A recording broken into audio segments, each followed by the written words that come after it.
Welcome to our forum on educational equity and access, the achievement gap, and special education. My name is Chris Philpott. On behalf of the co-sponsors, I would like to welcome our school board candidates and community members. We are recording this event and also offering Spanish and Mandarin translation. If you like translation, please click the globe at the bottom of the screen. This forum is organized by Parent Advocates for Student Success, Latino Parent Network, the Palo Alto CAC, and PTA Council. Questions for candidates were gathered in advance from stakeholders. We are joined by the student moderators from Gunn and Pally Speech and Debate Team, Nikki Suzani and Lucas Guan, who will now walk you through the guidelines, introduce the candidates, and present the questions. All right, welcome everyone. We are joined by 5 candidates for the Palo Alto School Board: Ms. Karna Nisewaner, Ms. Jennifer DiBrienza, Ms. Jessie Ladomirak, Mr. Matt Nagle, and Mr. Todd Collins. Candidates were provided with 3 advanced questions. For the first question, candidates will have 2 minutes in which to introduce themselves and then to answer the question. For the second and third advanced questions, each candidate will have 90 seconds to answer. Then we will move on to our remaining questions, which the candidates were not given before the event. They will each have 60 seconds to answer. I will be timing. I'll hold up a yellow card when candidates have 15 seconds remaining, and a red card when time is up. Each candidate will have 10 seconds after the red card as a grace period. If a candidate exceeds the grace period, they will be muted. Finally, candidates will have 30 seconds for closing statements. The candidates will speak in rotating alphabetical order by first name. We will now start with the advanced questions. Please begin by introducing yourself and then answering the question. You have 2 minutes. Our first candidate will be Ms. Nisewaner. The question is, based on your knowledge of our community, what are the barriers that may be impacting parents from different ethnicities, cultures, or abilities in supporting their children's learning? Hello, my name is Karna Nisewaner, and thank you all for joining us today as we delve into these topics. I am a working mother of 2 elementary age children at Addison Elementary. I grew up in Millbrae, and I worked in special ed classes growing up as an instructional assistant while my mother was the school psychologist for San Mateo County Office of Education. I then went to Princeton, where I studied engineering, taught computer programming in Singapore for a year before I went to UCLA for law school. For the last 20 years, I've been working as a lawyer and now manage a large budgeted team at Cadence Design Systems as their Deputy General Counsel. I also serve on the board of Palo Alto Community Childcare, which provides infant, preschool, and aftercare programs for students in our community, and has been serving students since June of this year.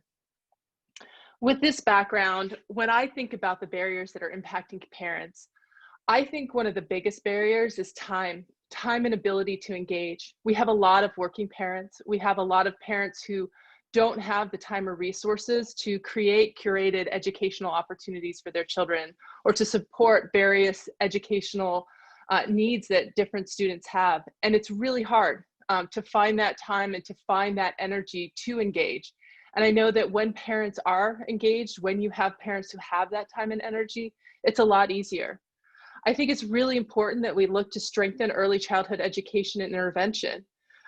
This is something that PAC provides, and it's something that we're really passionate about, because by getting to kids earlier, we're able to help them get that boost up. And it's something that not all parents really have the skill or ability to provide. I also think a major issue is inclusion, and that all parents don't feel welcome and like their voices are being heard. They might feel misunderstood or chastised. And we can't take a patriarchal view that we know what's best, but we must listen with empathy to all of the students and their parents and their families. Thank you so much, and I'll end there. Thank you. Next, we'll move to Ms. DiBrienza.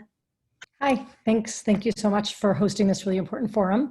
My name is Jennifer DiBrienza. I currently serve on our school board. I'm an educator by profession. I've worked as a teacher, staff developer, education consultant, and taught at Stanford after finishing my PhD at the education school. I've got 3 kids. I've been a parent in the district for over a decade, and my oldest is in 10th grade, and my youngest is a 4th grader, so I've got about a decade to go. This combination of experiences has given me the rare benefit of having a board perspective, a teacher perspective, and a parent perspective. And I think it gives me added empathy and insight into challenging situations like the one we're in now. Now we find ourselves in the middle of our biggest crisis yet. We've got education concerns and kids falling behind academically. We've got mental health concerns and some just struggling to meet basic needs. And I think that the district must play a role in all of these issues.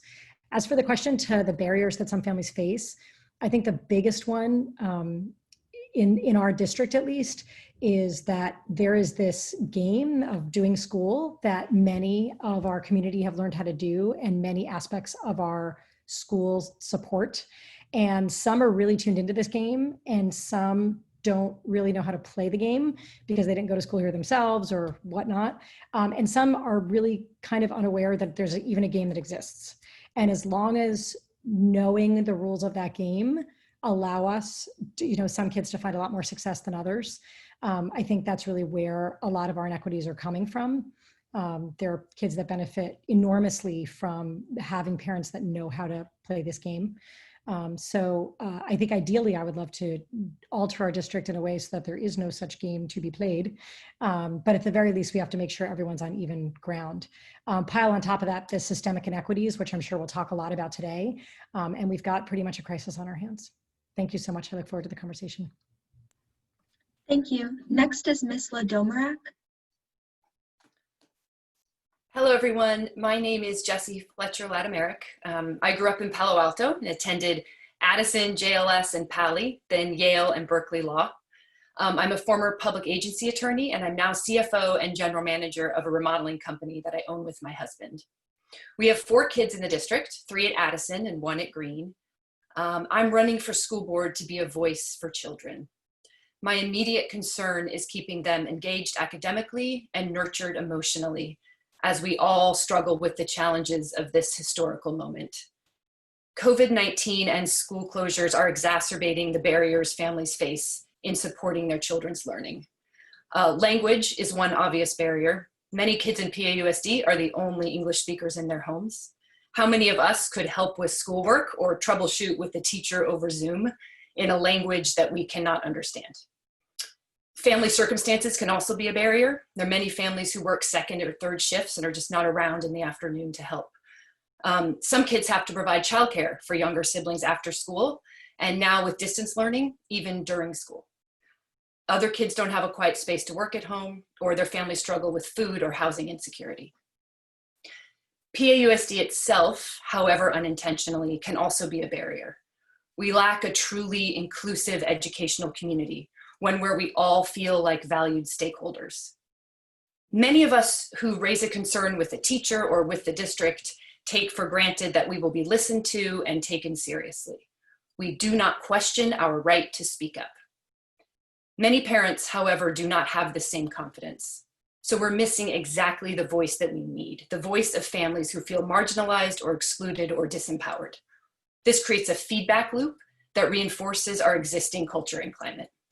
If elected, I'm committed to improving the metrics of parent and family input.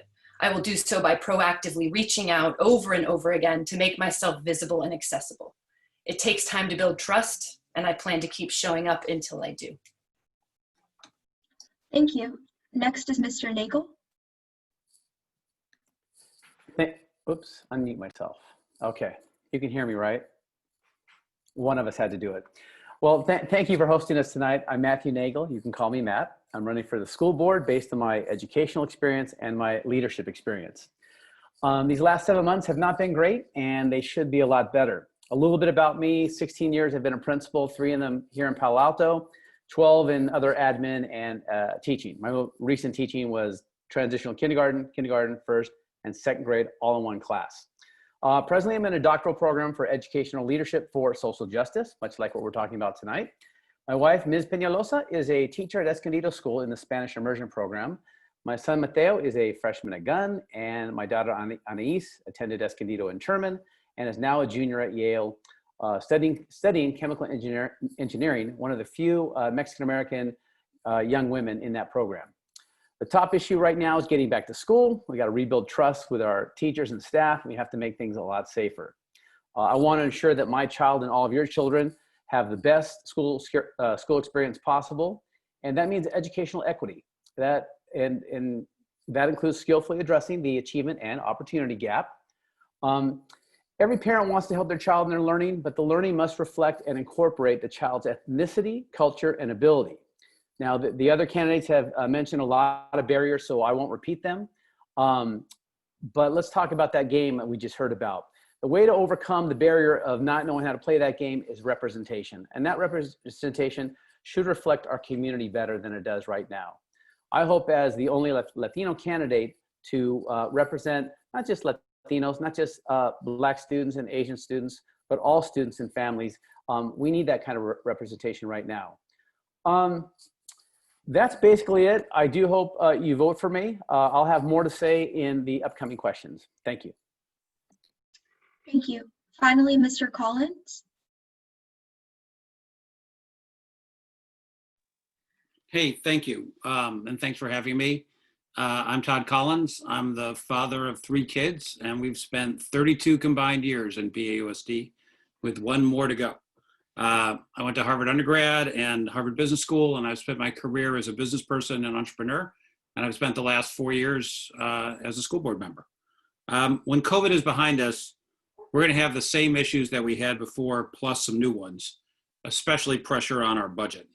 We're going to need to address gaps in virtually all students' learning, which is going to exacerbate the issues that we have with our achievement gap. I have the skills and experience to help guide us through those challenges, and I bring independent thinking and data-driven judgment to everything that I do. So if you think that kind of culture is important in closing the achievement gap, I'm a good candidate for you. In terms of barriers, I think there are a lot of different barriers that hold families back, and that I've seen over the years. Parents who don't speak English or are uncomfortable with it. They never completed school themselves, or didn't do well, or just didn't like it, and so don't want to go back. They don't feel comfortable going to the school. They're either unfamiliar with how things work, or they don't know even what they should be asking for. They don't have time. They have other children or elderly family members to care for, or work. They have multiple jobs or inconvenient hours, or the school just isn't welcoming to them. The time, place, language, and setting just aren't comfortable or practical. I think it's a mistake to assume that we can know and understand other people's situations without going out and looking and meeting them where they are. And I think that's one reason why I think our SAFE program, the Student and Family Engagement Program that has been inaugurated now, this is its 2nd year, is so important. That group, as you probably know, is responsible for empowering and supporting and connecting with low-income and minority students. And I think it's so important that we meet people where they are and make sure they're heard, so that we can engage with them the way that they want and need to engage. Thank you. Thank you. Now moving on to advanced question 2, starting with Ms. DiBrienza. There have been internal and external reviews of PAUSD special education. What issues still need to be tackled in special education? Answer for students with mild to moderate disabilities and for students with moderate to severe disabilities. Okay, thanks. Believe it or not, a fly just landed on my head, and I can't believe that's happening right now. So the most stark thing I think that needs to change is the disproportionate placement of BIPOC students into special education. That's a problem we're aware of, and I think that fixing that really gets back to the systemic problems that we know exist in our district. That's not an easy fix, but obviously a very important one.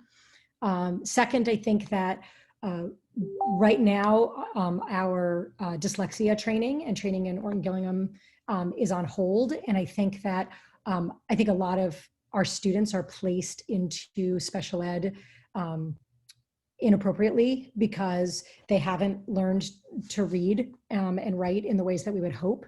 And it's because we're probably missing the mark on some of what we're offering to them. So I think that when we have a chance to go back and do that well with all of our elementary school teachers and reading specialists, I think that we will see better outcomes there. For our mild to severe students, I think we need a greater continuum of services so that we don't lose so many kids to non-public school placements. And we also need to supplement our post-secondary options, our post-secondary services. Oh my gosh, we're almost out of time. I think we also need to make all families really feel a part of our school communities. I think when things like graduating future students are left off of the graduation booklet at Pally, then that sends a clear message. And finally, if we improve our communication, that's one of the groups that'll really benefit the most if we can communicate strongly with those families and make them feel a part of our community. Thank you. We will now move on to Ms. Ladomirak. Okay, okay. To a large extent, I think this question kind of includes its own answer. I think much of what still needs to be done in special education is implement the recommendations of the internal and external reviews. So for students with mild to moderate disabilities, the external review noted that their academic outcomes were not as strong as would be expected, given PAUSD's resources and our high rate of inclusion in general education. And our CAST results in the years since that external review have shown no improvement in educational outcome for these kids. So we clearly need to do better with our gen ed accommodations. One of the recommendations of the internal review was to hire coaches, behaviorists, and inclusion specialists to provide embedded in classroom professional learning for our teachers. And I agree wholeheartedly with this. This would be a huge value add for our district. Staff themselves in the internal review indicated that they would welcome more training. Only 50% said they received enough. And the better our teachers are at providing differentiated instruction, that's going to improve educational outcomes for all of our students. And then turning to the mod severe kids, similarly, we need to implement the expansion of secondary services that the board already approved. And beyond that, we need to, again, invest in additional staffing. We need to make sure we have the staff in place so we can increase the capacity in our programs. Hiring people costs money, but it is money that we should be able to recoup by reducing the amount of placements that are outside PAUSD if we're serving kids better in our district. Thank you. Next is Mr. Nagle. Okay.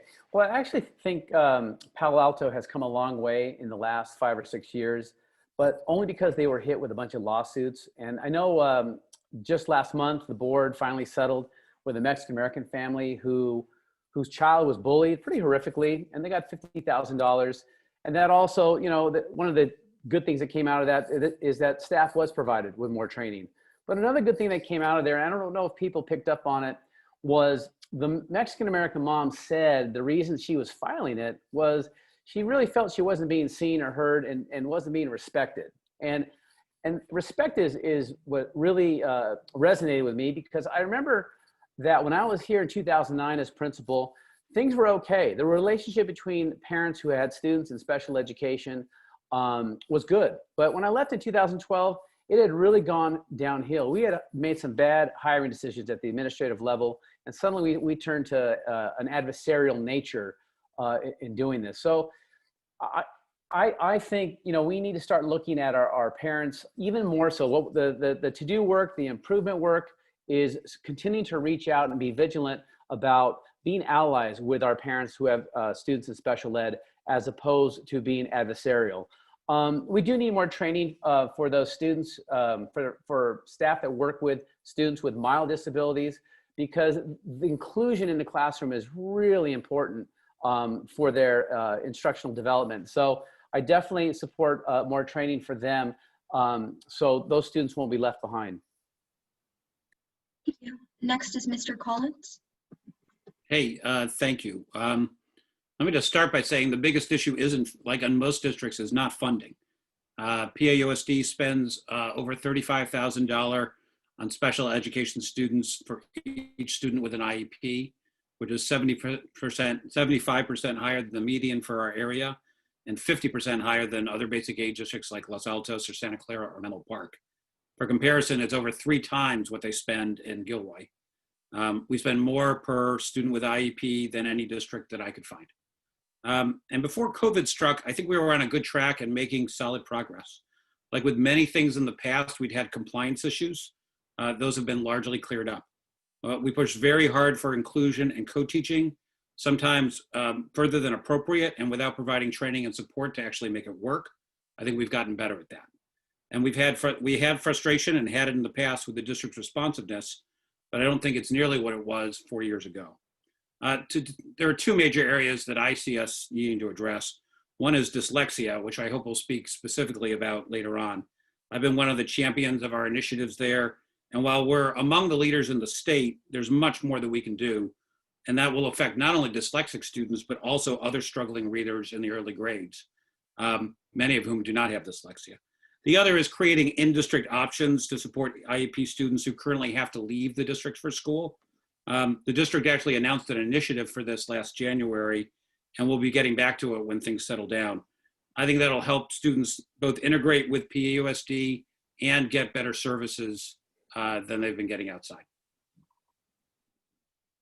Thank you. Finally, Ms. Nisewaner. Hi, thank you. I think one of the most important things we need to focus on is creating an inclusion community where our special ed students feel like they are included as part of the schools and part of the district and part of the community. This certainly can be helped by making sure they have options to continue to be educated on our campuses. And I think we do have a lot of wonderful programs. I think the Futures program is a good example of what you need to have to help provide the resources for, the severe set of children, and helping make sure that they are part of the center of campus and that they are seen and heard on a regular basis is really important, because they are an important part of our community, and they are part of our community that should feel included and should feel like they're there. For the mild to moderate kids, I think the biggest issue continues to be the unequal access or application of services. So much of that is principal, admin, teacher dependent, and that's how we miss early intervention. We miss early intervention when you have to have a teacher say this intervention is necessary because the parent is not being listened to. And it's only when the parent is a really strong advocate, hires a lawyer, does stuff like that, that they actually are able to get services for their children.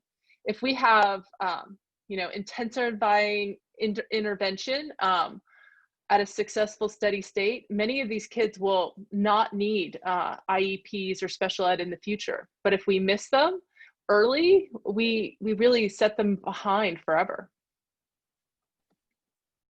Thank you. Now we will move on to advanced question 3, starting with Ms. Ladomirak. There are academic disparities for historically underrepresented and mainstream students with disabilities in our K-12 schools. AP, honors, laning, reading and math test scores, A to G course requirements, DF list, etc. Share how you would use policy to address these disparities. So these disparities have been a reality in PAUSD since forever. They persist even when we're comparing kids of the same economic status, as we saw yet again in our most recent CAST results. I'm a builder, so if you forgive me a building analogy, the foundation of education, I think, is the culture and climate of our schools. And then on top of that, we build supports like tutoring and classroom interventions. These supports are critical and they must continue, but by themselves, they are not enough, because you can build as strong as an ox house, but if your foundation is unstable, your house is going to be unstable. We have to stabilize our foundation. Changing culture and climate is like bending iron. It requires firm, steady pressure. The most valuable thing I can do as a board member is to provide that pressure and to push PAUSD to move beyond just trying to fix kids and families and move on to the urgent systemic work of re-envisioning the way that we are delivering education. I have some specific policy ideas, including ones that have been brought up before in other advisory reports, like increasing the diversity of teachers, mandatory anti-racism training for all district staff and teachers, curriculum review, not just ethnic studies, but also, yes, ethnic studies, and also the curricular content of our core classes, like social studies and history. The key for me is getting experts involved to help us create a comprehensive structural roadmap to direct us towards educational justice, because we can't depend on PAUSD to do it ourselves after so many years of failure. Thank you. We will now move on to Mr. Nagle. Well, it's true. It has been one big failure. And got to tell you, I'm not a builder, but I am a builder of young men and young women as a principal, as a teacher, and we don't need fixing. What I do as a board member is what I'm doing as a candidate. I'm listening right now. I've met so many people, and it's about listening to their stories, hearing them, asking them what they need, and meeting them, engaging them, going to their homes. This is what successful teachers and principals do in reducing the achievement gap, in reducing the opportunity gap. We have to hear that word again, opportunity gap. So step one, I'll survey all the parents and students for their experiences, especially our BIPOC families. We need their perspective. Step two, I'll provide a confidential form for reporting issues and incidents around race, ethnicity, and culture. Also though, specifically with academics, I want to increase participation in our rigorous courses, the higher lanes of math, our AP classes. We need to start seeing more Black and Latino students, especially in those classes, just like my daughter. She would have not been in the lane, in the higher lanes had she stayed here through high school. I took her to West Marin School with me. We put her in geometry. Long story short, she is now at Yale. And that would not have happened in Palo Alto because Palo Alto doesn't see our Black and Mexican American or Latino kids as well as other schools, like where I was principal at. We need to recruit more administrators of color, including a superintendent. No, we've had white males, we've had white females. We need to seek other administrators. Also, anti-racist training for our superintendent and for us on the board. Us first to lead, and then others can take it. The final issue is ethnic studies. Oh, all done. Sorry, we'll leave it there. Next is Mr. Collins. Thank you. I want to reframe this a little bit. I actually don't think policy is the key tool we need to address the achievement gap. There's a huge gap between policy statements and what actually happens in the classroom. And I call that execution. If we don't execute well, our policies, frankly, don't really matter. So my focus has been and will continue to be making sure we're actually implementing the programs and making sure the programs move the needle on student achievement. I know that sounds obvious, but we honestly did not do that in the past. And we have to if we want to move from good intentions to actual results. In the last 2 years at my urging, Dr. Austin has particularly focused on Barron Park and Escondido elementary schools, where almost half of our low-income and minority students go to school. And if we don't make progress at those two places, we will never make progress as a district. So we've had the principals of those schools at board meetings twice to report on their specific initiatives to address the achievement gap in their schools. I personally have visited those two schools at least 10 times over the last 2 years to discuss the issues with the principal in person, and frankly, just to make sure they know how deeply the board cares about what they're doing and how badly we want to see results. I could go on, but the main point is that we need to do things on the ground in schools and make sure we're doing them well if we want to move the needle on the achievement gap. Policy, like good intentions, is not good enough. We need more attention to execution and results. Thank you. So when looking at this question, asking where the board can have input into policy, it's in the design of the system, in the practices, and in the feedback that we're trying to get from that designed system. And it's in how we allocate resources. But fundamentally, I think what the school board needs to be doing is asking for more data and asking for more feedback, because I don't think we are doing the assessments we need to be doing on our students. I don't think we're getting the feedback on the ones that are most vulnerable and really pushing on performance and adapting and improving the teaching in response to the assessments that are being done. We see the assessments at, graduation, but we need those assessments starting in kindergarten, and those need to be provided by the administration to the school board so you can see, every year what's going on, why isn't this changing? And I think they need to be more regular, because schools really should support and engage those who are struggling just as well as they're supporting those who are doing well. But this requires understanding where a student is, how they're doing, and how we can modify what we're doing to better support that individual student. And I just don't think we do this. I think we assume that, well, what we're doing is good enough, or, well, the parents might be able to help. And unless we get that data on how they are actually doing, and unless we change our practices in response to that data, then I don't know how we are going to improve the academic impact for any of these students. So I really think it's all about assessment. Thank you. Finally is Ms. DiBrienza. Hi, thank you. Yeah, for a very long time, as all of my fellow candidates have mentioned, we have failed in this regard. I don't think there's any board member currently or in the past that didn't care about this issue, but I think that the work has been focused in the wrong direction, also for a very long time. We need systemic change, right? The problem is not the students, the problem is the system. We keep getting the same outcome, which means that the system is perfectly set up to get this outcome. So what policy changes? Some of them I can speak to, but I think that the most important thing we need to do is have outside experts come in and help us build a roadmap to policy changes that will get different outcomes for our students. I totally agree with what a few other candidates have said. The entire district leadership and board needs to engage in sustained, in-depth anti-racism work. This isn't one workshop, this isn't one afternoon, this isn't one conference. Currently, we have about 70 staff members that are regularly engaging in this work. I have engaged in some of it with them, but they are really plugging ahead and doing some really deep dives into assumptions, into bias, into inequitable outcomes, into what they can do in their own classroom and in the changes that the system can make. We need to improve the communication pathways between our underrepresented students and families and staff and our leadership so that we better understand what things are holding people back. I think we need to do a curricular deep dive. What things are our students reading? What are they learning about? What are their perspectives they're hearing? Not just high school, K-12. We need to be learning from the beginning all the way up. And I think that's going to make a big difference. And now I'm out of time. Thank you. For the remainder of the questions, which you have not heard before, you will have 1 minute to answer. We will begin with a few questions around educational outcomes, beginning with Mr. Nagle. EdData.org and the California dashboard specifically cite which groups are over and underrepresented in the disciplinary category and chronic absenteeism. Why do you think this is the case, and what would you do to address this as a board member? Okay, well, first of all, I'm gonna use some of my time for a few messages here. We don't need more testing to get kids to come to school. And as far as Escondido, I just wanna say lay off Escondido if you don't understand dual immersion.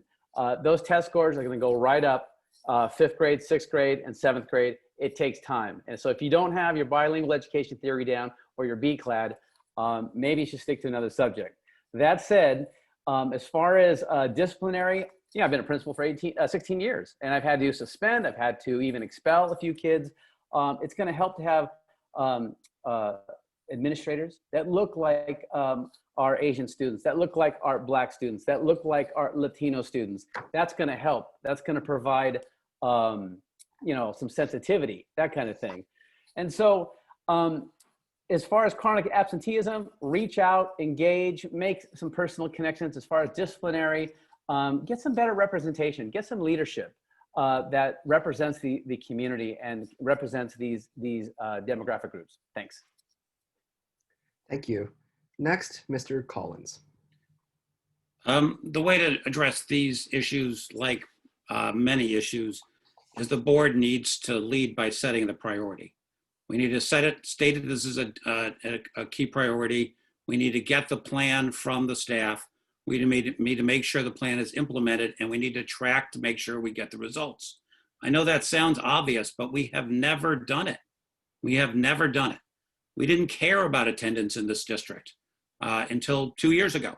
Our attendance systems were not accurate and did not capture, and we did not really care about tracking whether kids attended school or not.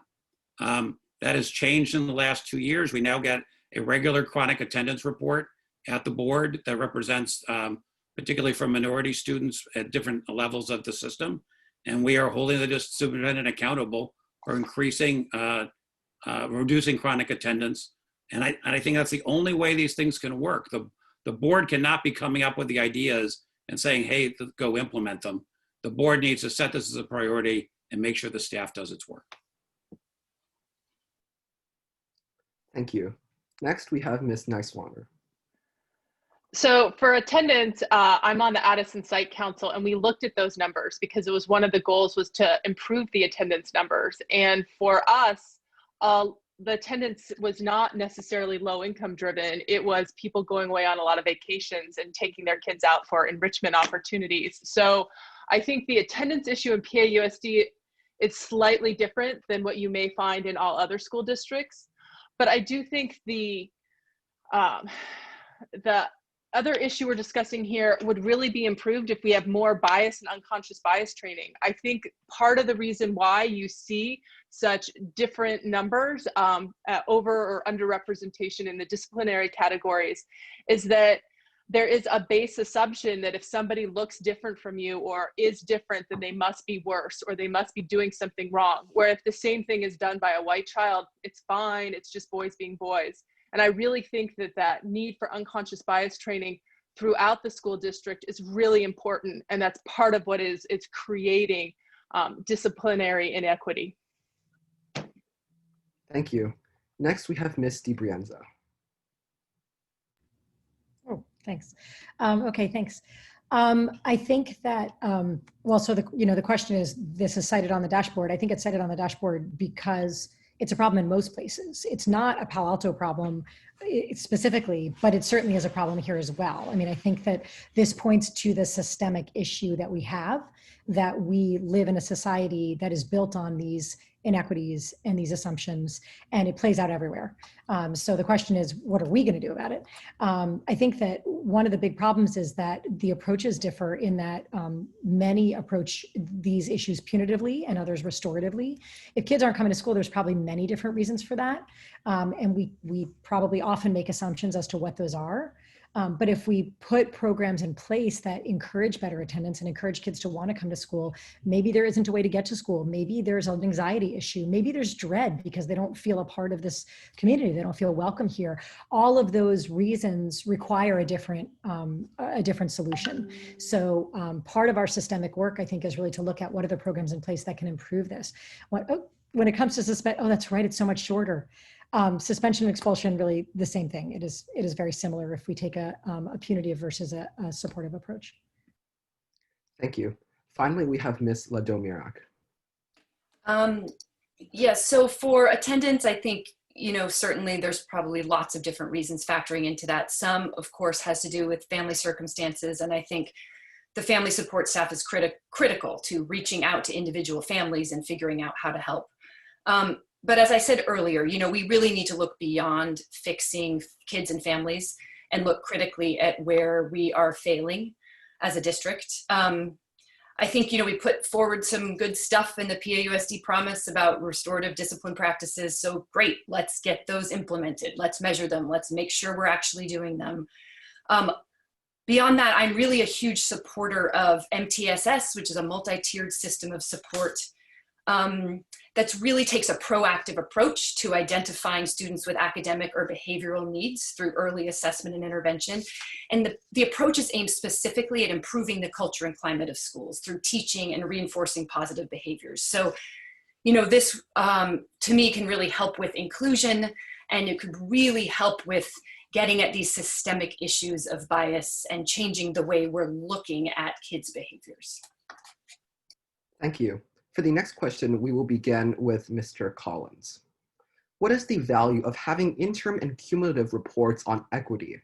What data should they include to create effective systems, including by school and ethnicity?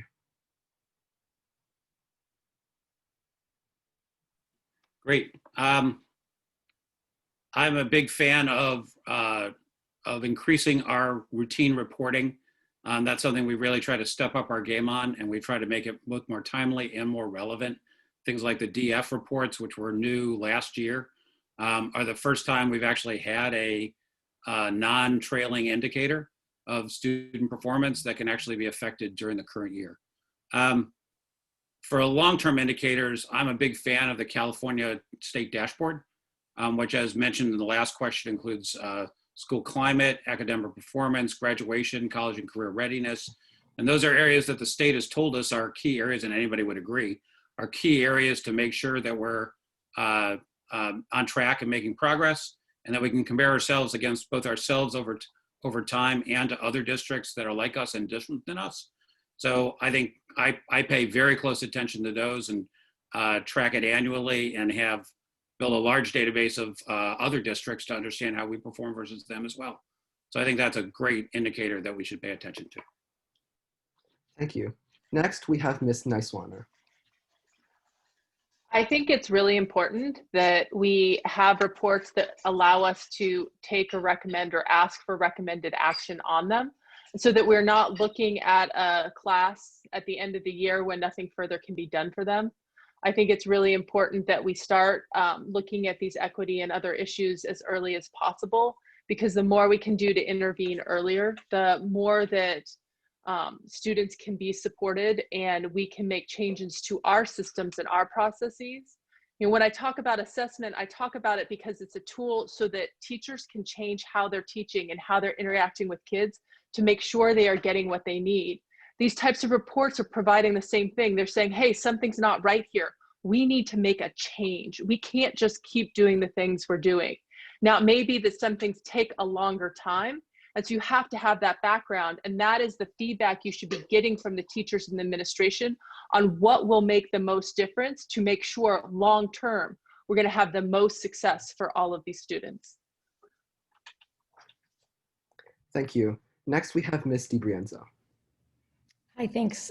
Yeah, so equity focus, I think it's been a really a big struggle for this district and this board over the past few years, because if we only sort of report on equity as a title once in a while, it becomes very high stakes. It's a very big document and a lot of work. And if we do it every time, it becomes this very small little thing that we do.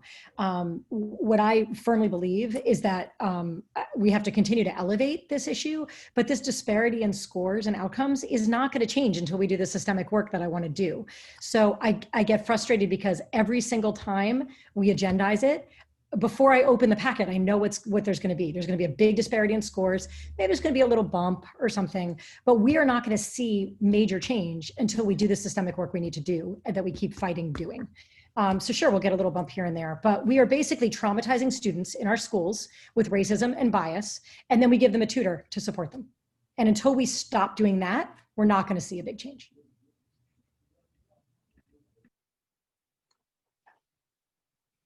Thank you. Next, we have Ms. Ladomirak. Yes, I agree with Ms. DiBrienza. You know, I think data in real time, as much as possible, is much more helpful than backward-looking data like in LCAP. I mean, we know we're not doing well, and then we see the reports and it proves to us that we're not doing well. It doesn't help us intervene, and it doesn't help us look at patterns, and it doesn't help us see, you know, which schools are doing better and which different interventions are working better. One of the things I've been talking about on my campaign is getting an equity audit in consultation with experts to tell us what data should we be looking at? Where are our blind spots? What are we missing? Because data is only helpful if it's going to help us fix things. And we know we're not doing it right, and numbers aren't going to help. Numbers alone aren't going to fix it, but we have to start looking at this systemically. And the idea that we're just looking at it backwards is not prioritizing it as an urgent issue. We need to be looking regularly and knowing what we're looking at and having the experts help us to say, this is what you should be looking at. What is that indicator doing? And here's how you intervene systemically, which this is the focus. It has to be. Thank you. Finally, we have Mr. Nagle. Well, Jesse's right. We do need an expert. And frankly, with more than 30 years of educational experience and leadership experience, and having done this work of actually improving outcomes for our BIPOC students, gives me that expertise. As far as the California dashboard, I'd like to warn parents, stay away from that as best you can. It's almost worthless, like the Smarter Balance Assessment. We've changed that. The state has changed that 3 times in the last 3 years. When in fact, they just don't want to reveal how bad it is out there with the opportunity and achievement gap. Let's focus on not looking at students like a number. Let's focus on hearing their stories. I've heard equity audit. I've heard narratives. We need to start reaching out to all of our families, making good relationships with them, and looking at the qualitative data, not just numbers. So don't ask us. Let's start asking the parents, the students, the staff, and the families. Thank you. For the next question, we will begin with Ms. Nisewaner. How do you see equity impacting the experience of a PAUSD student? What messaging around equity do you have for those in the PAUSD community who are prospering in the current school environment? So I think the story about equity is a mixed story. I think that some students are doing quite well and are not having issues. I think that other students are really struggling and they're looking at those that are successful and wondering, why not me? I do think that when we think about equity, we need to think about what is the underlying cause of a lot of the stress and strains that we're seeing within our student population. And I think a lot of that comes back to some of the underlying, racism and unconscious bias and other issues like that we see, and that we see starting in as early as kindergarten, where kids who are brown are told, oh, I don't want to play with you because you're brown. And I think when people start feeling bad about themselves really early and they're not brought up by their community, by their schools, and by their teachers to feel like they deserve everything, they deserve the best education, they deserve to be in the highest lane of every class, and they will get the support they need to be successful there because people are working to figure out what the gaps are to help them, then they're not going to feel good about themselves. Thank you. Next, we have Ms. DiBrienza. Hi, thanks. We're 60 seconds again, right? Yes. Okay. How I see equity impacting the experience of a PAUSD education, I think it's pretty clear that some kids are served really well by our system and some aren't. I also think that we as a district need to look at the fact that many of the kids who do really well do a lot of outside supplements. So we have to look at what is our value add. And that's really hard to determine because when there's lots of outside stuff happening, it's hard to measure, I think, but I think that's the honest answer there. The messaging around equity for those who are prospering, I think it's really that this idea of equity is not holding anyone back, or this idea of equity is not to close an achievement gap by pulling kids back. It's about, we have a responsibility to serve all students. And in order to do that effectively, there are certain things that we need to do. That's our base. We have to get every kid up to standard and then provide lots of opportunities beyond. And right now we're not doing that basic job. And until we start doing that basic job, that is where our focus needs to be. And I think some of the changes we can make, everyone can benefit from. Thank you. Next, we have Ms. Ladomirak. When I served on PAUSD's Equity Committee, we hosted a panel of past and current Black students and parents. And one mother spoke about how the job of a school district is to educate the mind, body, and spirit of its students. She said that her daughter's mind and body were well educated by PAUSD, but her spirit was crushed. So my perspective is we cannot be in the business of crushing kids' spirits. Nobody's kids.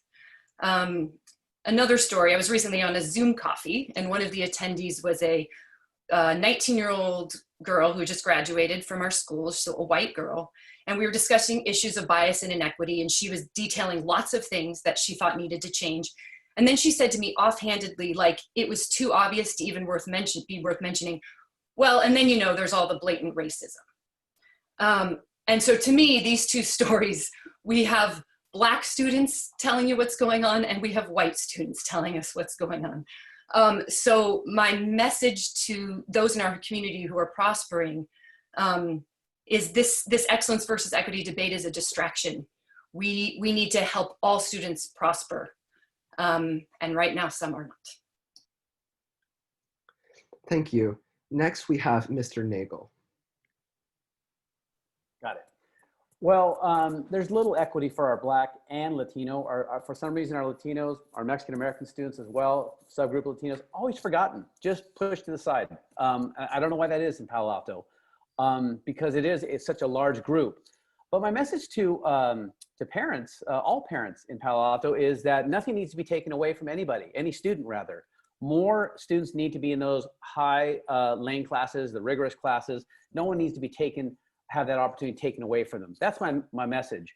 To fix this, well, we need to provide all students. We need to provide all students with good relationships with the school staff, community building, high expectations. I just met with a Mexican American teacher for my doctoral work, and that was a very big deal, high expectations. So a great teacher would help. But much like my daughter, who is constantly told that Mexicans can't do math, Well, she's proven she can do math. And my message to everybody is not only can Mexican Americans do math, but everybody can do math. Thank you. Finally, we have Mr. Collins. Thank you. This is a question I've thought a lot about, because as we've driven PAUSD through the PAUSD promise to focus first and foremost on closing the achievement gap, there's a very valid question we get for what about the students that are being well served today? Are they going to get short shift now? And the answer is, I'm confident that everything we do to close the achievement gap will make our education services better for every single student. And right now we assume that because many students do well, that they're in fact being well served. The truth is, I think, that in fact, many parents and families and students do well, not because of the schools, but because of the strong supports they get at home and other places. And I think when we improve our execution ability, our ability to measure and focus on what needs students have, and our ability to deliver those, we will do a better job for every single student and close the achievement gap. Thank you. For the final question of this section, we will start with Ms. DiBrienza. Given the opportunity gap shown by data, what policies will you promote or add that give parents confidence that their child is not fated to experience such an outcome?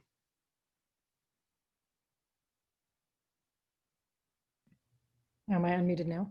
I feel a little bit like a broken record because I feel like it's the same stuff here, right? We're not going to have, right now I can't confidently tell them they're going to have different outcomes because the outcomes are clear and they've been clear for a very long time. What I would like to be able to do is to make sure that the curriculum that is provided to students K-12, that the training that teachers and principals and administrators and the board get is going to make an impact.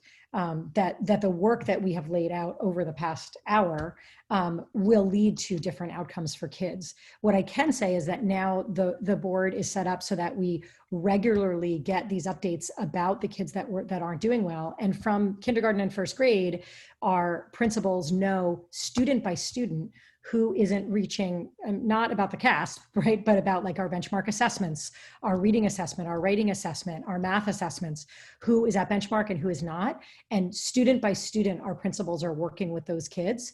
We still have a lot of work to do to prevent those kids from falling behind. But in the meantime, we're keeping really close track and working on improving those outcomes. But the real work is the equity work.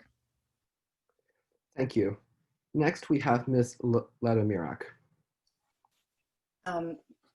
Yes, I agree. I can't tell them now that the outcomes for their kids will be different. But what I can say is that as a board member, that's one of my big priorities, is going to be putting the pressure on the systemic work to make sure we are treating it with the urgency that it deserves after, decades of failing the same groups of kids over and over again. We really don't have any more time to waste. I can also say that I think the board has moved, the district has moved towards more of an understanding of the importance of early interventions. I think we see that with the dyslexia plan. I think there's movement towards the MTSS, multi-tiered system of support, which I mentioned, sort of getting out of this waiting to fail philosophy and getting more towards prioritizing early and ongoing assessments and interventions.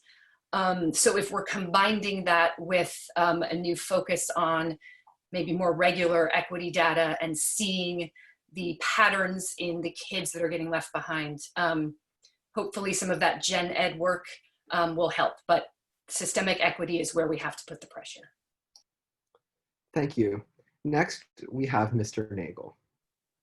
Well, I spent my first, dozen years as a principal, 10 years actually as a principal, focused on No Child Left Behind, Race to the Top, and all these deficit damage models of looking at our BIPOC kids, specifically our Black and Latino kids, our low-income kids, as needing to be fixed. They're not doing well enough. So I don't need more interim assessments. I don't need more summative assessments to figure that out. When I was at West Marin principal there for 6 years, I was on the front lines. My children were in the school, and I was on the front lines of improving the educational outcomes for everybody. Even though I focused on the 60% of Mexican and Mexican American kids that I had at that school, everybody benefited from small group instruction, rigorous mathematics, a great teacher, better hiring to reflect the student and family population, as well as two-way communication, constantly asking them, what do you need? What can I do for you? But I also put my career on the line there. And I'd like to see, you know, that kind of commitment from our school board, from our employees as well.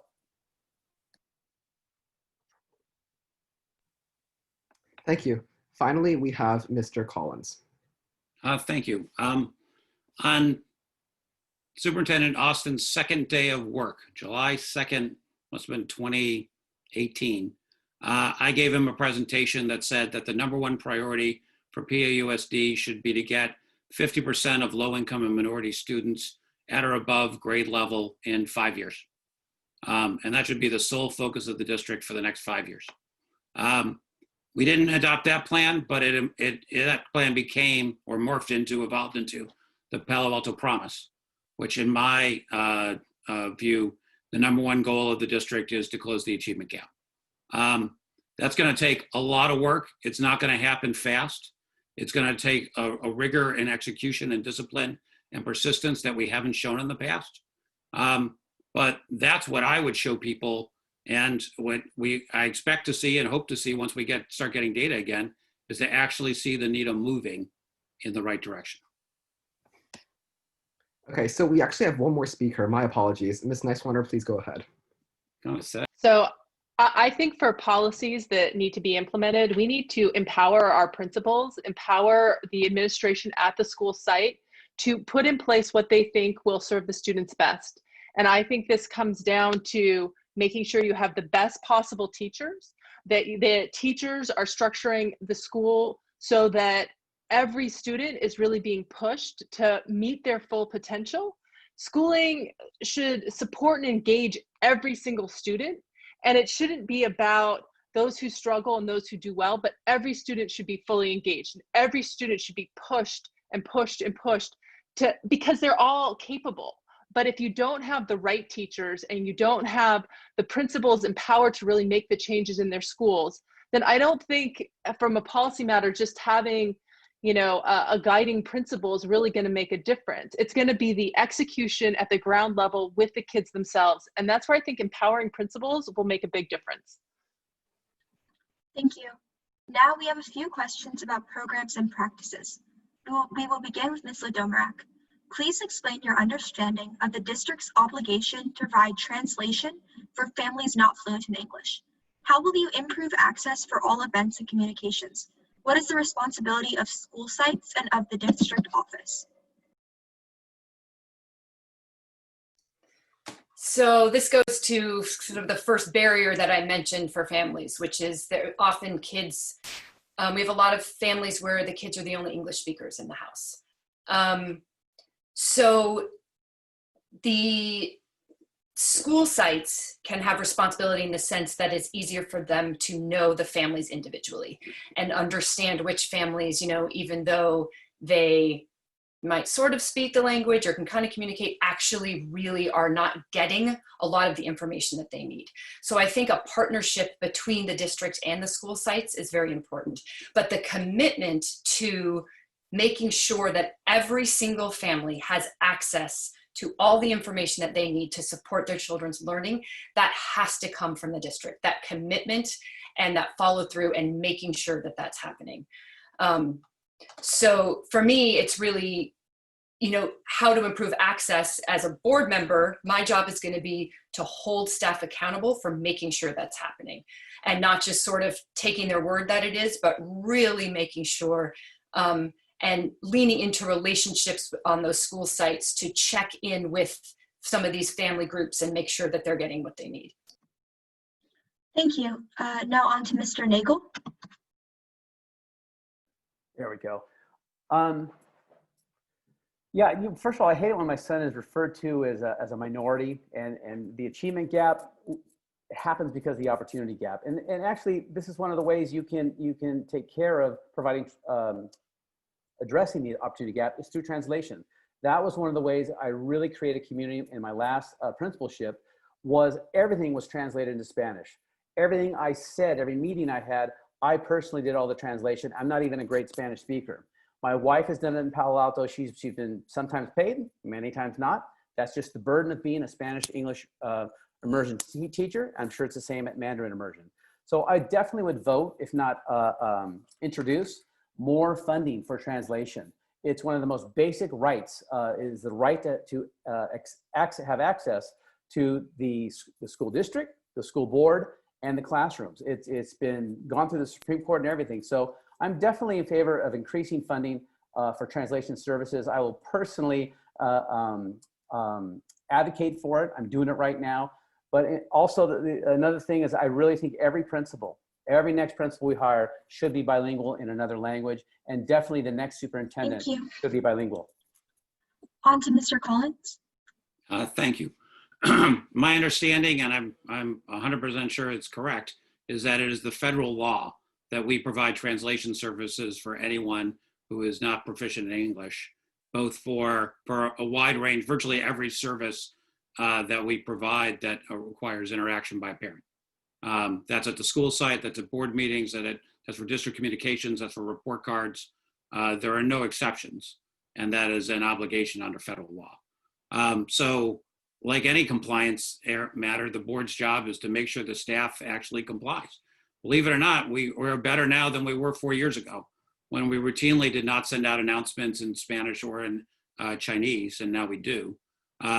We have a ways to go. We do not have Spanish live translation. We do not have live translation for everybody who wants it at every meeting. Sometimes it's hard to access. And I know that's the case at IEP meetings that I've attended. So we have a ways to go, but the destination is clear. And the board's role is to make sure that we are compliant with federal law. Thank you. On to Ms. Nisewaner. It's the board's responsibility to make sure that every parent can understand the material. And I think it goes beyond just the translation of the material, but making sure that it's accessible in a way that's understandable. I've had parents come to me and say, you know, I'm from Spain, like, why are people calling me in this one way or another way? I don't speak the same Spanish or the same this or same that.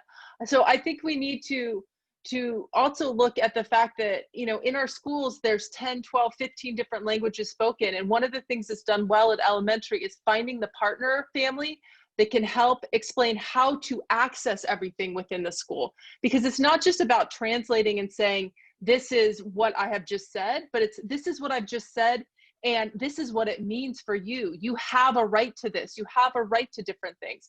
And I don't think everybody understands all of the rights they have. And then I think other parents get really frustrated when they feel like they're being told what to do. And so it's finding that balance. And I think people that have an experience themselves can really help a lot. And a lot of that takes place at the individual school site. Thank you. Ms. DiBrienza. Thanks. Yeah. Yes, this is law. We have to do it. And for a very long time in our district, it's been an afterthought.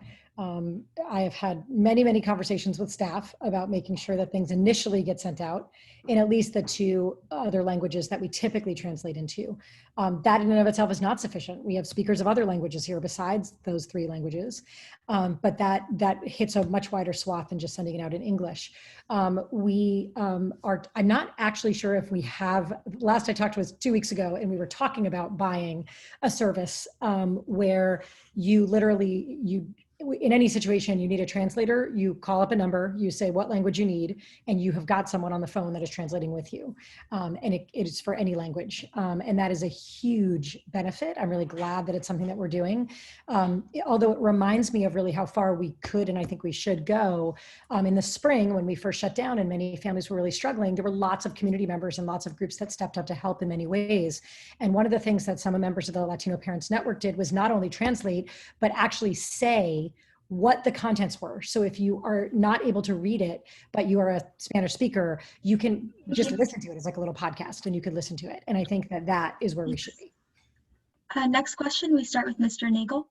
PAUSD recently made major changes to the middle school math program, eliminating laning in an effort to address the wide achievement gap in math results. This change met considerable community pushback. Please explain your understanding of the role of laning in perpetuating educational inequity.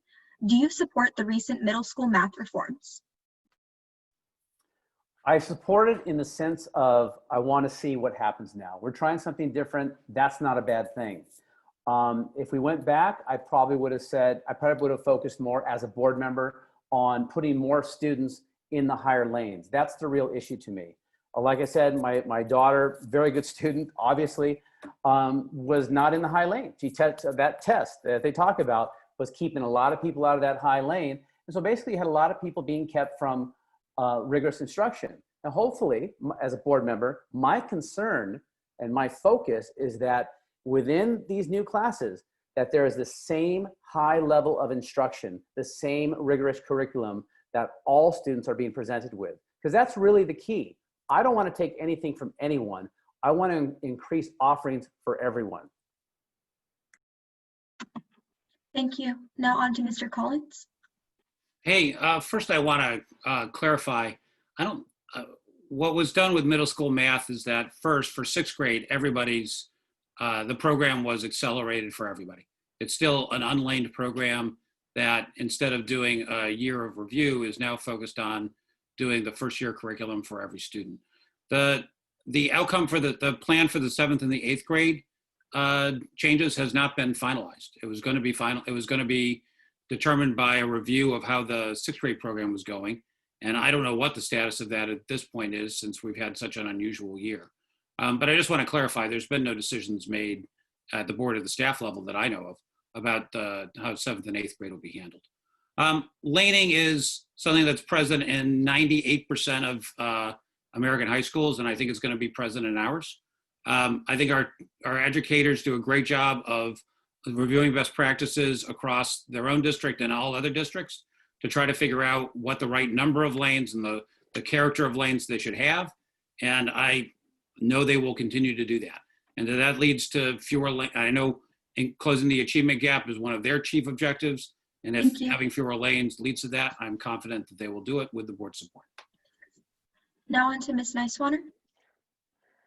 So I think the most important thing is that we need to fully engage and support all of the students to get the best possible education, in this case in math.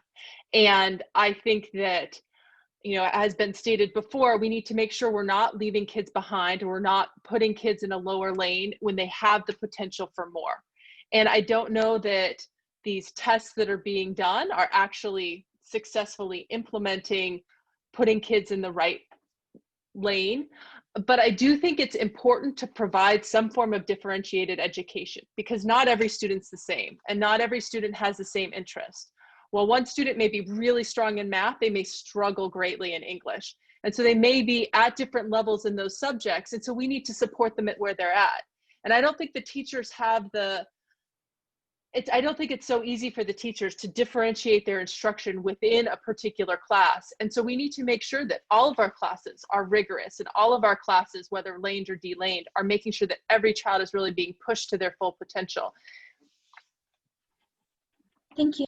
Now on to Ms. DiBrienza. Okay, thanks. Yeah, so middle school math. There's a whole lot going on with middle school math, and I don't think it could be answered in just one issue, but the question right now is about laning, so I'll try to stick with that. The district currently in 7th and 8th grade, there are 2 lanes, 7 and 7A and 8 and 8A.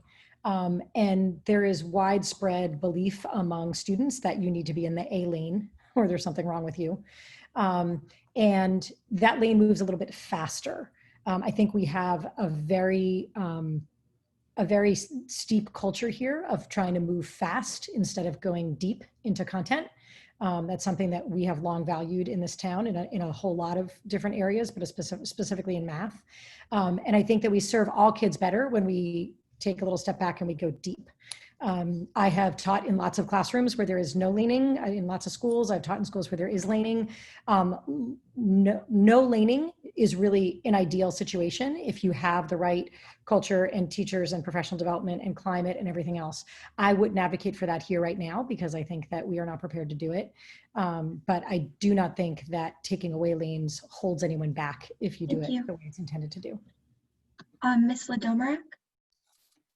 Yes, so absolutely. laning contributes to perpetuating educational inequity. I mean, there's a reason that California passed a law that was about mismatched laning because Black and brown students were getting put in lanes lower than their academic achievement warranted. And PAUSD was doing the same thing. We looked at our own practices and we saw that kids who were achieving at equal or higher levels were being laned down based on race. And it was horrifying, I think, to everybody, which is why some of the changes in how we talked about laning in middle school were fixed. I will say, you know, I do support some laning. I think it's fine. I think the issue is we can't lane too early or too rigidly because it's not developmentally appropriate. Kids sort of mature in all different times and we don't want them to get stuck and not able to catch up.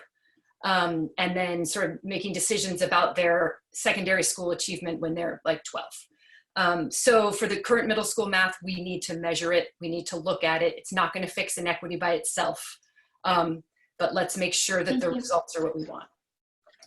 For this next question, we'll begin with Mr. Collins. PAUSD has invested heavily in the Columbia Teachers College Reading and Writing Program over the last 5 years, but it is not an officially adopted ELA curriculum for the district. And current research indicates that this is not an effective program for the students with reading and writing challenges such as dyslexia. What will you do to improve literacy outcomes for all students with diverse needs? I'm thrilled that we're asking this question because this is something I've been working on hard for the last 3 years, along with my colleague, Ms. Baton-Caswell. And I won't focus on Columbia's, on the Readers Writers Workshop, though there are serious issues with that curriculum. There was a new report yesterday about changes in that curriculum and weaknesses in it. There have been persistent issues about whether that serves particularly minority students effectively and low-income students. The Oakland NAACP is actively campaigning against it in Oakland. But I think the real issue here for us is exactly what it says. We need to focus on what it takes to move the needle with low-income student achievement in the early grades. We have seen low-income at or above grade level performance for low-income students go from 30% to 20% over the last 5 years. So the needle briskly moving in the wrong direction. And that's as we've poured money and programs into it, including reading specialists. So one has to ask, what role is the curriculum playing in that? And let's make sure we have a curriculum that actually meets the needs of our students and achieves the kind of achievement outcomes that we want. On to Ms. Nisewaner. I think the results speak for themselves. We need to make sure that we invest in our students and invest in programming and teacher instruction that allows us to meet the needs of our students, and they're currently not being met. So whether it be the problem is this Columbia program or other programs that we've done, I mean, my kids see Readers and Writers Workshop is how they're doing things. And, you know, what I see in my kids is, wow, like it's very varied. It really depends on how a teacher's implementing it. And I think having better standards across the district in terms of implementation, and then really looking at, can we be doing more, and what more can we be doing from the earliest ages to change that trend and make that trend one of kids are doing better and better because our investment is paying off. And I think we need to invest in different programs since this one's clearly not paying off. Thank you. Ms. DiBrienza? Yeah, I'm really happy to see this question. I think there's a lot going on as usual. So I have taught the Teachers College reading program, and I've taught structured literacy programs. And for most teachers I know, it's pretty clear to us that aspects of each of those are really needed to teach reading effectively, to teach students to both decode, to comprehend, to be critical consumers of literature, to be critical thinkers about literature. I think that one of the other, I like Teachers College writing program and some significant aspects of their reading program. We have, many of you probably know that we have adopted Orton Gillingham as a way to deal with not only with our kids who are struggling with dyslexia, but to train all of our elementary school teachers, especially early ones, so that everyone So kids are getting consistency, whether they're getting pulled out for specialties, special support and coming back to their class, but that every single student is getting some structured literacy support while we are not giving up some of the real critical thinking stuff that comes from the reading program. Thank you. Ms. Ladomirak? So what will I do to improve literacy outcomes is I will put all the pressure on making sure that we fully implement the dyslexia plan that has already been passed and funded. And we need to do it immediately. We kind of lost the thread during COVID. I'm glad it's back on the agenda for November 10th. I don't think it's a perfect plan, but I think it's an important start because it gets us screening all of our kids and it gets interventions for kids who are showing they really need it. You know, I think that if we're actually among the nation's leaders in public education, then we should be able to teach kids to read effectively in our classrooms. And right now we're not doing that. There's a big bulge in the top of our triangle. There are too many kids in special education and a lot of that is literacy. There is something flawed in the way we're teaching kids to read. On our last CASP test, almost 60% of our socially economic disadvantaged students didn't meet the benchmarks in ELA and math. I mean, what is that? We're supposed to be this wonderful school district. So we're undermining their mental wellness. We're undermining their capacity for deep, meaningful academic engagement if we're not teaching them to read effectively. Thank you. Mr. Nagle?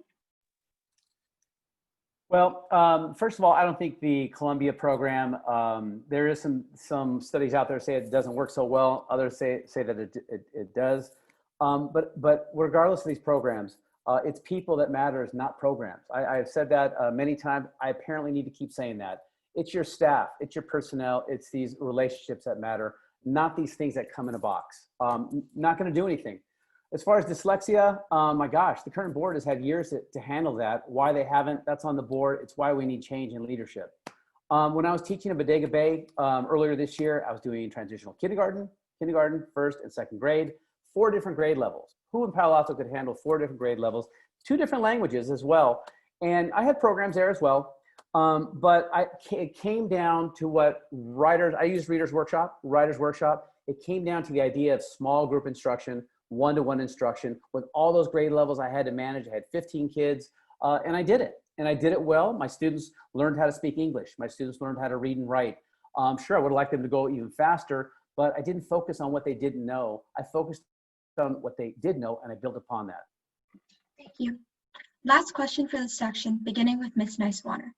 Special education and non-public schools is identified as a large budget item growing much faster than our income. How do you propose to manage costs while ensuring PAUSD provides FAPE? So I think that it's very important that we make sure that we're providing all the services to our special education needs that we need to.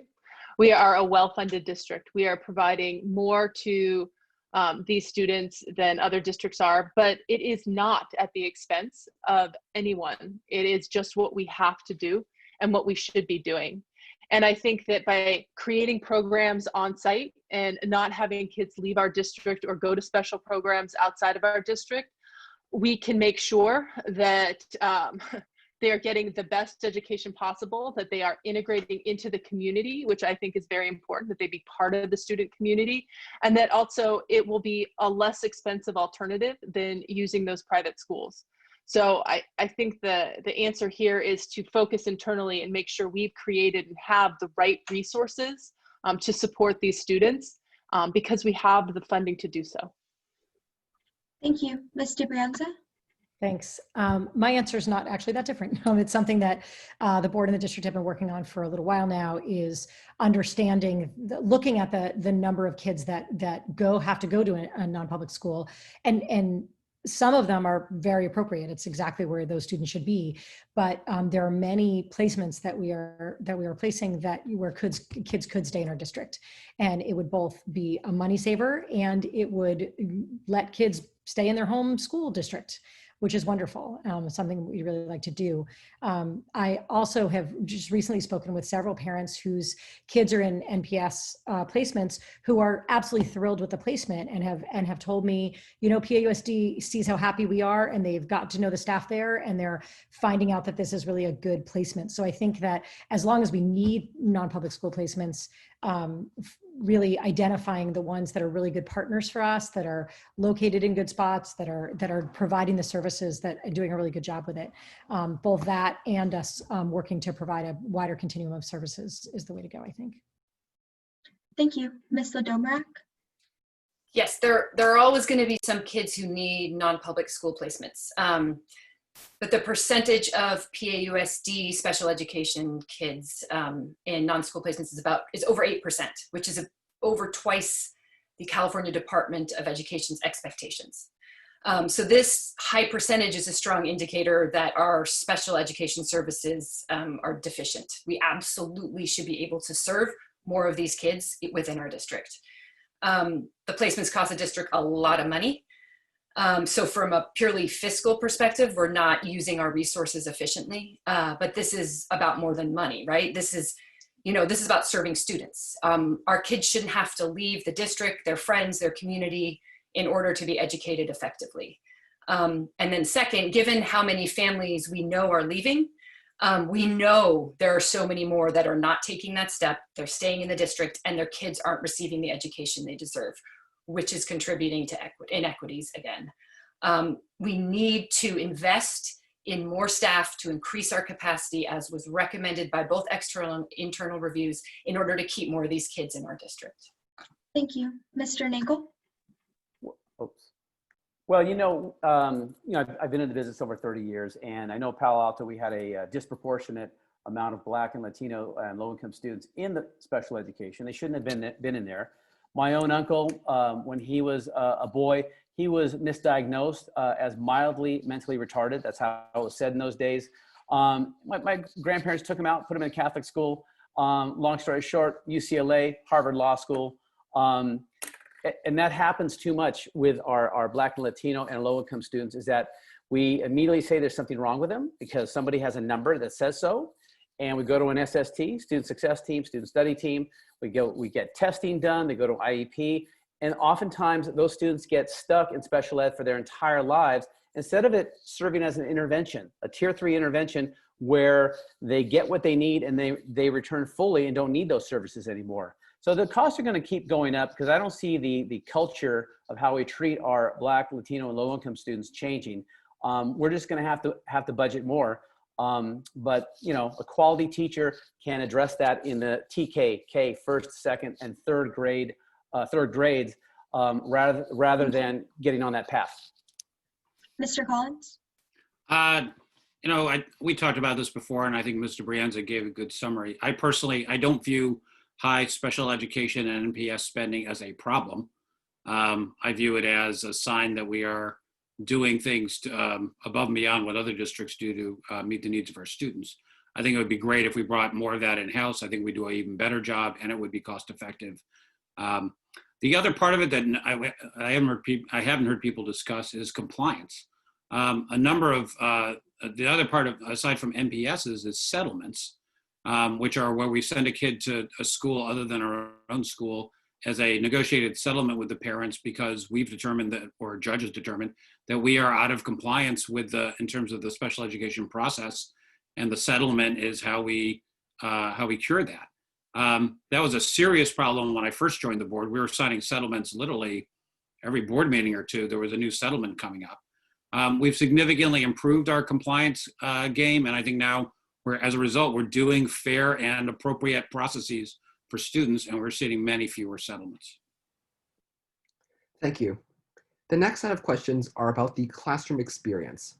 We will begin with Ms. DiBrienza.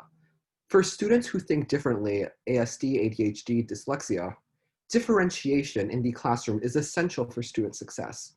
Without it, students can end up feeling discouraged because things are too easy or too hard, and they may suffer emotionally and lose their love of learning.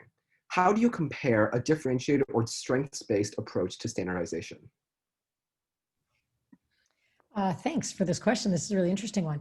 I think that, I think I've said before, I've spent a lot of years in the classroom as a teacher and as a staff developer.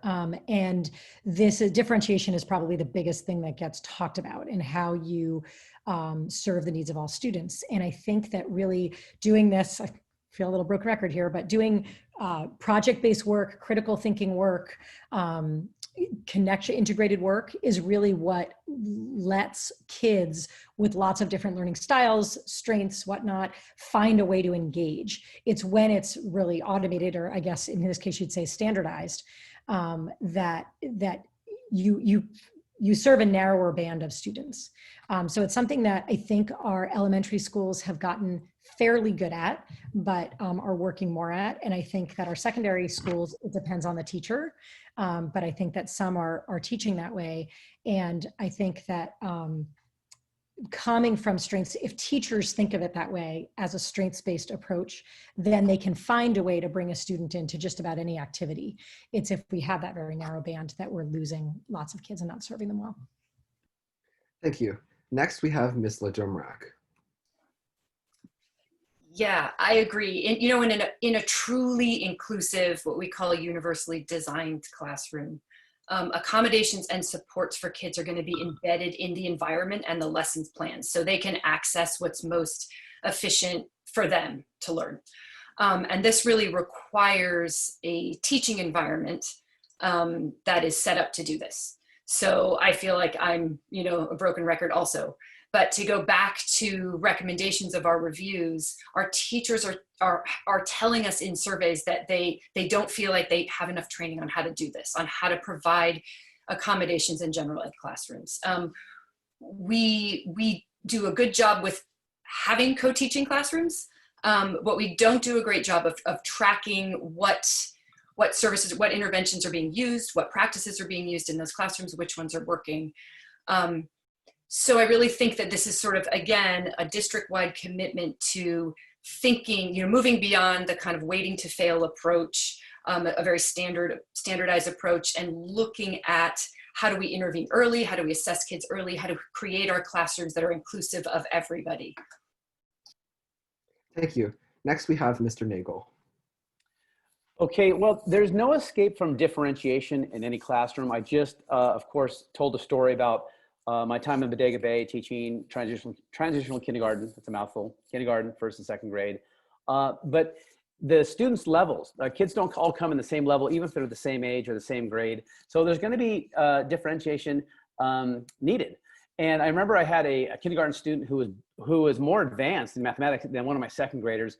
And so I had to provide him with second grade work, whereas the other one, I had to provide a lot of scaffolding, like vocabulary lists, that kind of thing, to really make the curriculum accessible to that second grade student. And that's really the key. And I think one of the other candidates said it, is making the curriculum and the activities accessible to all students. So I don't think of these kids as little numbers that need to go from 5 to 7 or 8. I think of them as human beings. We need to find out what their interests are, what their levels are, and go from there. Thank you. Next, we have Mr. Collins. Hey, thanks. I really I like this forum. I remember this from last time. You asked the nerdiest questions, which I really enjoy and is a great change of pace from the campaign trail. I think, Jennifer said, I think a lot of things that everything she said, I agree with. The one thing I would add beyond differentiation in the classroom is peer support for different paths of student success. That's something that's been a problem in PAUSD in the past, still is today, where students feel that if they're not adhering to the well-trodden path and not doing it the same way, not doing school the same way, that it means they're not going to be successful. And they're afraid because their parents largely often moved here, so they would be successful. So we've gotten better at that. Ironically, the suicide clusters, I think, helped us with that and with getting kids to understand and support their peers and appreciate and support differences. But that's something we need to make sure we continue and build further, because I think kids have an enormous impact on how the other kids feel about themselves. Thank you. For the next question, we'll start with Ms. Ladomirak. How do you think the... Lucas, my back apologies. to Miss Nisewaner. Yeah. Oh, dude, this script has been really wonky. Please go ahead. So I think that it is incredibly important that we be very supportive of the teachers, because it's the teachers who make this possible. It's the teachers who destroy a kid's love of learning and make them go from loving something to not being interested. And it's a teacher who can really inspire students to be excited about whatever that subject matter is. I know I have some deep thinking kids who will think about things a lot longer, and then 30 minutes after the lesson we'll have an answer to a question. And you have to encourage, however it is, the model that a child is engaging with material, and understand what model that child is learning from, and work with that. And that's going to come back to how we're supporting the teachers and their ability to work with kids. And to have a class of 26 versus a class of 16, it makes a big difference in how easy or hard it's going to be to really focus on the individual needs of the students within the classroom. So some of it's class size, and then some of it's teacher support, and some of it's just making sure that you're having the teachers who really want to do that, teaching that subject matter. Thank you. Now we will move on to the next question, starting with Ms. Ladomirak. How do you think the number of teachers, staff, and administrators of color, Black, Hispanic, Asian American, and Pacific Islander in our district impact our students? And what would you do as a board member to increase the recruitment and retention of teachers of color? Should PAUSD track and publicize the retention rates for teachers of color? I love that idea of publicizing. I don't know what I would do. This is one of the things where I would really want to reach out to lean into our experts in the field of educational equity, because for me, representation is so huge for our kids. And I want to tell a story. A few years ago, we took our kids to DC, and we were watching one of those IMAX movies at the Air and Space Museum, and it was about like a mission to Mars or something, and it was a bunch of astronauts, and one of the astronauts was a woman. And my 7-year-old turned to me and she said, "Who's she?" And I said, "She's the astronaut going to Mars." And my daughter said, "Women can be astronauts?" And I was so upset, right? Like, how is this kid growing up in my house? How can she possibly think there are jobs that girls can't do? But it was because she's never seen a female astronaut. If you read books or movies, they're always men with those helmets on, right? So I think that this is, if you think about that analogy in our schools, we can tell kids all we want that they can be anything they want, but if they don't see it, that's a lot more powerful than what we're saying. So this is huge for equity. We have to increase the diversity of our teaching force. It has to be a priority. Thank you. On to Mr. Nagle. There we go. So yeah, I was one of the few principals of color back in 2009, 2012, and I really commiserated, engaged, connected with other such administrators. And I mean, you have to know that one of them told me that Palo Alto was being a principal here was like being in a plantation system. That needs to be said and heard. Maybe it's different now. I really doubt it. And then even when I was principal at Juana Briones, we lost a teacher of color. And she left because she felt that the environment there was hostile and racist to her. That's why she left. And so we had some real organizational issues back then. I don't know if it's improved since then. I'd like to hear that it has, but I really don't know. I'm not in contact with that many administrators here. But we do need to hire. We need to hire more administrators of color. I've said it before. We do need to track and publicize. And our California State University system just hired the first Mexican-American chancellor in its history. And he's native-born Californian. We can attract that kind of administrator to Palo Alto.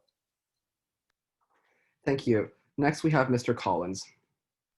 Hey, thank you. Yeah, it's well established that having role models, I mean, Jesse's story, having role models that you can see yourself in has a huge impact on student achievement, on young person's success and development in general. So I think that's well established and absolutely a desirable practice.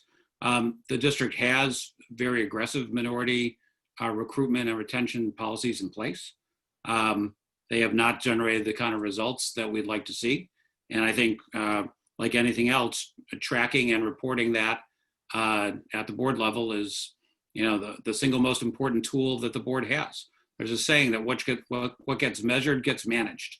And if we already do measure it, if we report it publicly and the board shows that it's focusing on it, that's the number one tool I can see that'll help the number get better.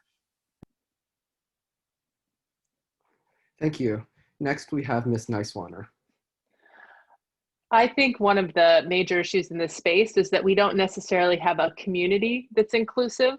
The number of police officers who are of color has decreased by an extraordinary amount over the last 20 years. The amount of people in our city hall of color has decreased. I have one friend who's Black, and she says when she walks in downtown, people will like look at her and cross to the other side of the street. And to me, that's part of the problem, is that as well as we can make the experience within the school district, if you don't feel like you're wanted in the overall community, and if the overall community is not looking at you as valued, then why are you going to want to come to this community to teach? So we need to continue our outreach. We need to continue to bring people of color into administrative and teaching roles, but we also need to work on our overall community and making sure it's an inclusive place where being of a different culture or a different background isn't seen as something that's bad and isn't seen as something that makes you feel uncomfortable to be here. Thank you. Finally, we have Ms. DiBrienza. Thanks. I think that, yes, we need representation matters, and we need to have more staff of color at all levels, classroom teachers and administrators. Right now, with enrollment declining and us trying to pass a new parcel tax, we're not doing a whole lot of hiring anytime soon. So this is not a problem that we will quickly hire our way out of. But I do think it's something that we need to pay attention to. Connected to it, I think, is really when looking at focusing on when and why people leave our district, because we not only have a lot of Black administrators and administrators of color that have left our district, but students. And when they leave, we say, oh, there's lots of different reasons why people leave, and we sort of leave it alone. But if we talk to them, I think that'll get more at our systemic problems as to what sort of environment it is for people of color in which to work. And so I think it's a both and. When we are hiring new people, it's something we need to do, but I think we also need to talk to people who are leaving and try to get honest answers as to why they're leaving. Thank you. For the next question, we will begin with Mr. Nagle. According to some of our school climate surveys, the engagement or feeling of belonging are experienced differently by underrepresented students. What policies and ideas do you think would help students build community and feel like they belong? Kind of goes along with the hiring. Students need to see, underrepresented students need to see their faces in the positions of power, which is why we need a superintendent of color, which is why we need a board member of color, principals of color. We say we can't hire our way out of this, but we had 3 opportunities the last couple of years, the superintendent, the 2 high school administrators, and we went with a safe white pick. We need to represent all ethnicities and cultures. We're doing a good job with Asian representation, which wasn't the case 20 years ago. We're doing a terrible job with Latino and Black representation. So, but specifically to these kids, we need to survey them. We need to ask them how they're feeling, but for some reason, we seem to be afraid of that. Other districts have sent out specific racial justice surveys in the summer and in August and in September, but we seem as a board to be afraid of that. We need to engage these folks and see how they're feeling, specifically around the issues of racial justice, gender issues, and ethnicity. Thank you. Next, we have Mr. Collins. Yeah, I think it's unlikely that board members are going to have the great ideas about how to improve high school minority students' sense of belonging. I think that would be, the chances of them hitting on the right things are low. I agree. I think the only way to do this is, I think surveying kids is helpful, but frankly, it's more of sitting down and meeting with small groups of kids, and often with facilitators or people who they view as trusted adults, not strangers, not like board members going to the ASB and saying, let's have pizza and we'll talk about how to make minority students feel more comfortable. I don't think that's going to work. So we need to get those conversations going, and frankly, not just for this purpose, but that's a conversation that needs to happen for any kind of improvement at the school level, is that you've got to engage the students with people that they trust and get them to talk honestly about the things that matter to them. Thank you. Next, we have Ms. Nisewaner. I think we need to focus on having these conversations that matter with our students. And I think it starts in elementary school and goes through middle and high school. And I think it's integrating these conversations into all of our curriculum, from the books that we're choosing to have kids read, to what we are studying in our world history programs, to what we're talking about in social science. We need to make sure we're raising these questions and concerns, and we are letting all of our students know about all of the rest of our students and their background and their histories. And we need to give opportunities for students who want to speak and want to share their stories, and we need to talk with them. I think that I can't say what a student needs that feels that they're being treated poorly or don't feel comfortable or has been bullied, but I think they can tell me what they need. And I think we need to learn from those stories from those students as to what we can do better and what we can do different to support them. Thank you. Next, we have Ms. DiBrienza. Thanks. I think we can do a lot of the things that we've been talking about today, right? We can make sure that things are translated into different languages so people don't feel like they're an afterthought. We can make sure that we provide literature for kids K through 12 and other activities that show them, that represent them.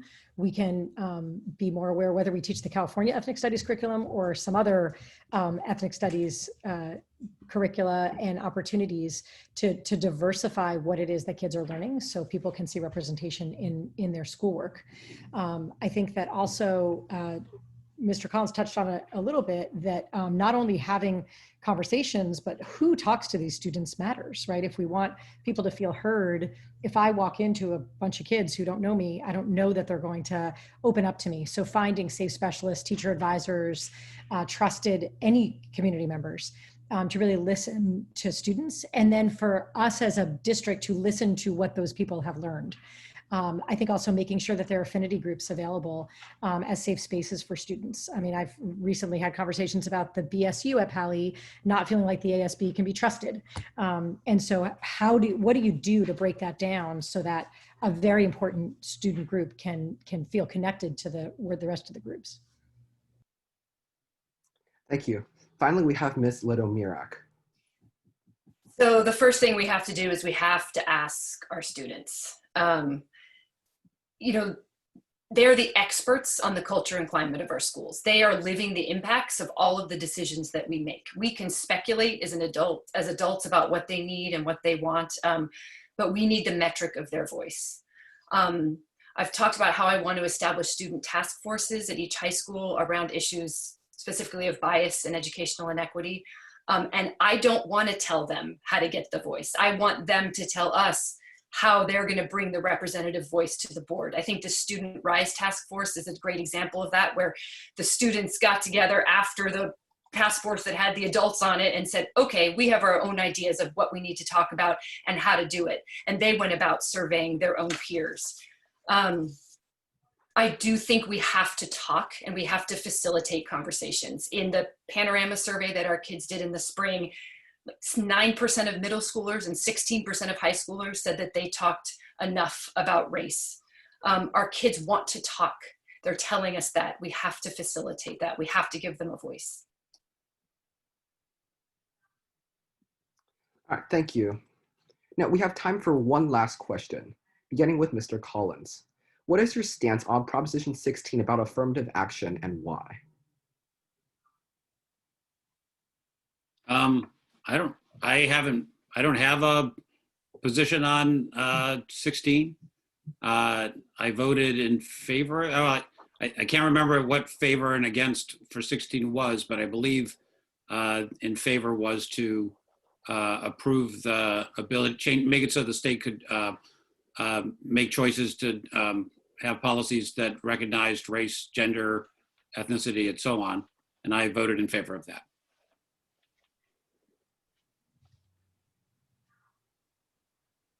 Thank you. Next, we have Ms. Nisewaner. So Prop 16 is not just an educational proposition, it's a proposition that affects all of our government offices. And so how do we make sure that all levels of government are making sure they include everyone from every group here in California in all levels of jobs? From an education perspective, this is something that impacts acceptance to Berkeley and to the UCs and to the state schools, because I guess 206, it was like about 20 years ago, we were no longer allowed to use race-based criteria in terms of admissions. And what happened is that you saw a real increase in the Asian American populations at a lot of those schools. And I think that there are a lot of concerns about this, but at the end of the day, I think the most important thing is that qualified students get into these different schools, and we do everything we can to support our students to be those qualified students. And for that reason, I think it is useful to have this proposition in place. Thank you. Next, we have Ms. DiBrienza. Yeah, thanks. I strongly support Prop 16. The consequence of Prop 209 really had a tremendous impact on schools and on really our Black and Brown Californians being successful in the state. It is estimated that over $1 billion lost income were to contractors of color and women contractors because of the lack of ability to go to UC schools and to colleges once 209 was implemented. The admission of Black and Brown students at our UC schools has been reduced by about 65%. If you are an educator that believes that we all learn better when we have a diverse set of students that bring different perspectives and experiences, then our colleges are not as good when they lose this diversity. I feel strongly in support of 16. Thank you. Next, we have Ms. Ladomirak. Yes, I also support Prop 16. And I think that how you feel about Prop 16 sort of depends on how you feel about the idea of meritocracy. So Prop 209 was this idea that we're going to get rid of race-based considerations because everything should be a meritocracy, which in principle is great. But that assumes that the feeder systems into higher education, right, are also a meritocracy. So that assumes that the kids who are reaching the top of their class and getting into our UCs are doing that purely based on their own achievement. And we've been talking tonight for 2 hours about the systemic bias in our school district. Some of us have. But we certainly are all in agreement about the opportunity gap and the achievement gap. So it's very clear that our feeder system has some real serious imperfections. So if you're then passing a proposition, making a rule that's about an assumption of meritocracy, and it's not, that's the crux of the issue, I think. And Ms. DiBrienza pointed out what happened, the unintended consequences of Prop 209. And so this proposition is just going to overrule that and try to get rid of those unintended consequences. Thank you. Finally, we have Mr. Nagle. Yeah, that's an easy yes. I already voted. Affirmative action helped my uncle back in '65 when he got into UCLA. He had to go to a private Catholic school because the public school, had him down as mildly mentally retarded. Then he went to Harvard Law School, and I'm sure affirmative action also played a role, maybe not a formal one, because Harvard, Yale, they pretty much make their own rules. And he founded the Chicano Students Law Association there. He also helped found MECHA at UCLA. And then fast forward to my daughter, the system here in Palo Alto was, systemically crushing her. It just wasn't working. She was not rising up, and my son right now is not rising up. And part of that is small part, is that they're Mexican-American kids. They're not seen as scholars in the way that other kids are, other families are, with maybe more money, more status, that kind of thing. So I'm definitely behind it. I think it's done a lot of good. And if we do live in a meritocracy, great. I'm going to have a great outcome in this board election. I'm very qualified. But if we don't, then that's another indication that not everything is on a level playing field. And that's really the crux of this proposition. Thank you. Now we will ask each candidate to make a 30-second closing statement. The first will be Ms. Nisewaner. Thank you. Thank you all for your time today. I think we all have spent a lot of time discussing really important issues in special education and equity. And I feel like I'm a candidate who listens to the voice of this community and has heard a lot of concern and issues and need for us to have people who do listen with empathy to what's being said to them and is willing to listen to all of the voices. I also have a strong educational and career background that I think puts me in a very good position to serve on this board and to serve this community well. Thank you. Ms. DiBrienza? Thanks. So the next year is going to be filled with a lot of uncertainty. We're going to have to be flexible, be empathetic, and at times bold. We're going to have to continue to provide extra wellness supports and academic supports for all students. And we're going to have to be agile as it happens. I currently serve on the board. I have children in the school district, and I am a lifelong teacher and educator.